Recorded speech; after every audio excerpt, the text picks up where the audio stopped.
Welcome everyone to the Side Drive Podcast, and welcome to a brand new series.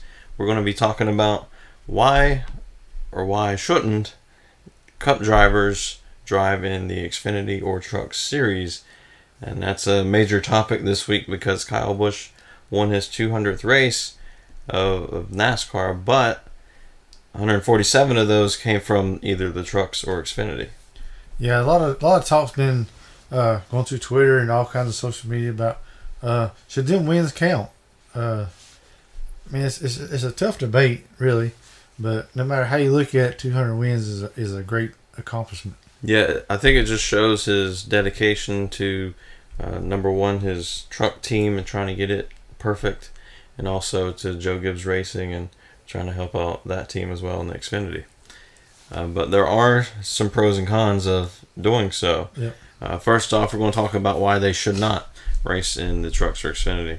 Number one that we have here is it takes away from the Xfinity and truck drivers, especially with this playoff system. With the win and you're in, there's no one winning and they're in.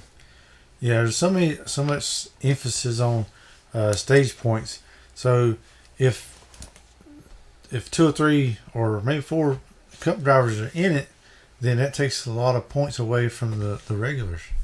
Yeah, you go in the Cup Series, the top 10 are the top 10 and they get, points based on where they finish in the stage. In the Xfinity, you have some slots where it's just empty. And also in the trucks as well. So it takes away points from someone who is battling for a championship. Yeah, because if the the Cup drivers is going in there and winning the stages, so that's a lot of points not going to some of the regulars. Yeah, we need to see how many stage wins Cup drivers got last year. Yeah, that'd be interesting to really check out. And we saw Justin Allgaier not make it to the Final Four last year.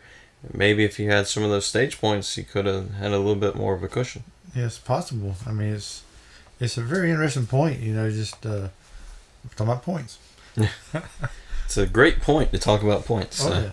So another point that we have here is it decreases the entertainment value because why go to an Xfinity or truck race when Kyle Busch is in it? Yeah. He's going to dominate. He's going to win unless something happens on pit road. Yeah, because 99% of the time Kyle Busch is in the Xfinity or truck race, everybody's like, oh, he's going to win it. And a lot of times he does, or most times he does, unless he has trouble on pit road, a tire issue, or get caught up in a wreck. Other than that, he's going to win it. Yeah, and the same can be said, we haven't seen a ton of Cup drivers this year, but I believe, that's going to make it, or we're seeing them more often because now most of Team Penske hasn't even raced one race. I believe it was just Brad Keselowski at Daytona. Yeah. And really a lot of the truck series, it's been really hard to keep up with Kyle Busch in that series. Something about Kyle Busch in the trucks, he just dominates. Yeah, I mean, he knows the most about him because he has his own team, and so he's just going to go there and dominate, really. I ain't sure if it's because of the different motors or what, or which motor they're usually running. Seems like he just got way more horsepower or something. Something.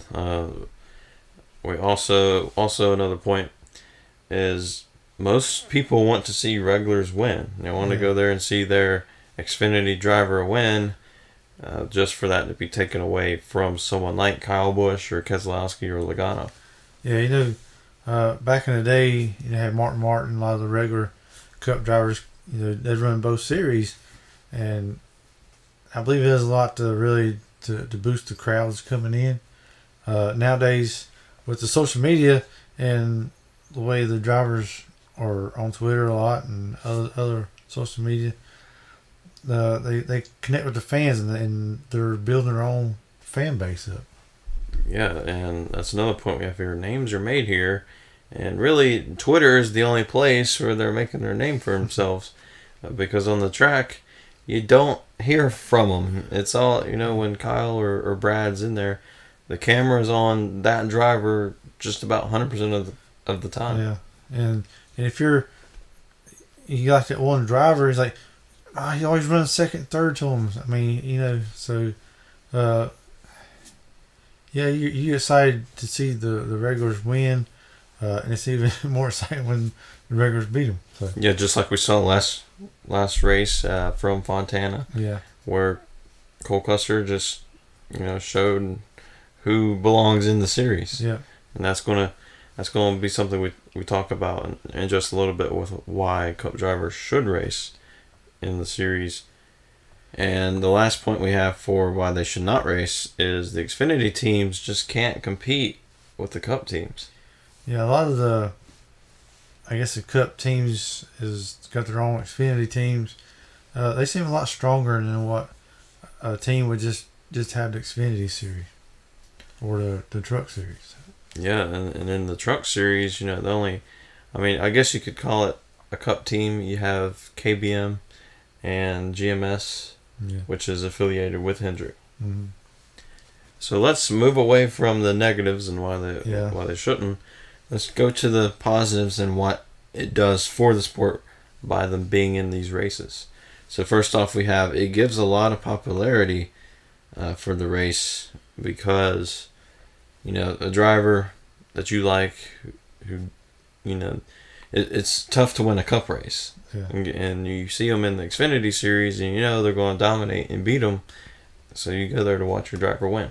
Yeah, if you see like Ryan Blaney or Chase Elliott or Brad Keselowski, even Kyle Busch, even if you're a fan of all those, that's another race you get to watch them race and possibly win it.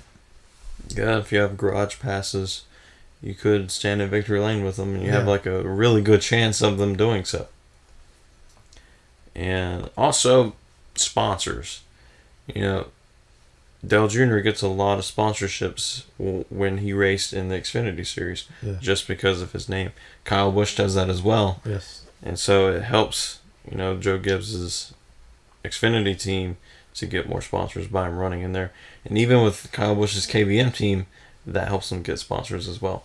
Yeah, with the Truck Series and Xfinity, the budget ain't as good. I mean, ain't as big as say maybe the Cup Series, and so they got to have the sponsors come in, and maybe they get that Cup driver to come in and drive a race or two just to bring that sponsor money in. And also, it gives experience to these drivers. Not that people like Kyle Busch or Keselowski, Logano need it, but it gives experience to drivers such as Blaney or Chase, Yes. or last year when Chip Ganassi had their Xfinity team, Kyle Larson, who won more races than anyone really last year. Yes, sir. He really pretty much dominated anytime he drove the 42 car in the Xfinity. So, and a lot of people was looking forward to seeing Ross Chastain maybe take over the Xfinity ride there, but things just went south. Yeah, that's what happens with the sponsorships. Yeah. If you got the sponsors, you don't have the team. So, I guess that's a good example why they bring the Cup drivers in to bring the sponsors, and sometimes the sponsors ain't quite the right sponsors. So Yeah. And then if you lose the sponsor, you need another one to come in, and if it was Kyle Larson who was filling in that seat for most of the races, I'm sure sponsors would have filled in. yeah, just see how tough it was for Brett Moffitt last year over at Hattori Racing. Trying to get sponsorship to go to the next race, and it's good that they did, because if he didn't, he wouldn't have been the champion. And also, it gives confidence to these guys, for these drivers who go up and beat him, just like we saw Cole Custer do Yeah, at Fontana, and that gives a lot of sponsors to that driver as well. yeah. It's like, ooh, he could beat the Cup drivers. Let me give him another look. So It's like he beat a guy who has 200 wins. yeah, That guy's got talent. yeah. You look at Christopher Bale and Tyler Reddick. I mean, they was really faster than Kyle Busch was, but they just couldn't really get around him. I know Kyle Busch has ways of making his car work the way it needs to work, and that comes from experience. And maybe little bit of that they can learn from. Yeah, and last thing we have here is it helps lower teams if the driver is driving, or if a Cup driver is driving a lower funded car. Yeah, because you look at Austin Dillon, he went and drove for College Racing. Maybe to help their program out, or just to fill in a seat and trying to help get sponsors over there.